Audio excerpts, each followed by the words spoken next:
ಮಹಾಪುರುಷನ Napoleon ಇಡೀ ಯುರೋಪನ್ನ ಗೆದ್ದಿದ್ದ ಮಹಾಪುರುಷನ. ಅಕ್ಬರ ಈ ದೇಶವನ್ನು ಗೆದ್ದಿದ್ದ ಮಹಾಪುರುಷನ. ಅವ್ರು ಯಾರು ಮಹಾಪುರುಷರಾಗಲಾರರು, ಅವರು ಸಮರ ವೀರರು ಅಂತ ಹೇಳ್ತಾರೆ.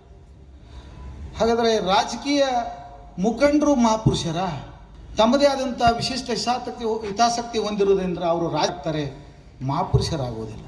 ಹಾಗಾದರೆ ಯಾರು ಮಹಾಪುರುಷರಾಗ್ತಾರೆ? ಮಹಾಪುರುಷರ ಸಮಾಜವನ್ನು ತಿದ್ದುವಂಥ ಕೆಲಸ ಯಾರು ಮಾಡ್ತಾರೆ ಅವರು ಮಹಾಪುರುಷರಾಗ್ತಾರೆ ಅಂತೇಳಿ ಬಸವಣ್ಣನವರು ಅಂಥ ಕಾರ್ಯವನ್ನು ಮಾಡಿದರು, ಮಹಾಪುರುಷರಾಗಿದ್ದಾರೆ. ಆ ಮಹಾಪುರುಷರ ದಾರಿಯಲ್ಲಿ ಪಗು ಅಳಕಟ್ಟಿಯವರು ನಮ್ಮೆಲ್ಲರಿಗೆ ವಚನಗಳನ್ನು ಕೊಟ್ಟಿದ್ದಾರೆ.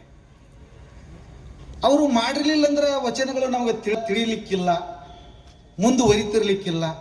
ಆ ವಚನಗಳನ್ನು ಇಂಗ್ಲೀಷಿಗೆ ಭಾಷಾಂತರ ಮಾಡೋದಿದೆಯಲ್ಲ, ಅದು ಜಗತ್ತಿಗೆ ಅನಾವರಣಗೊಳಿಸುವಂಥ ಕಾರ್ಯ ಡಾಕ್ಟರ್ ಬಸವರಾಜ ಯಲಿಗಾರ್ ಅವರು ಮಾಡಿದ್ದಾರೆ. ಅವರು ಅಭಿನಂದನಾರ್ಹ.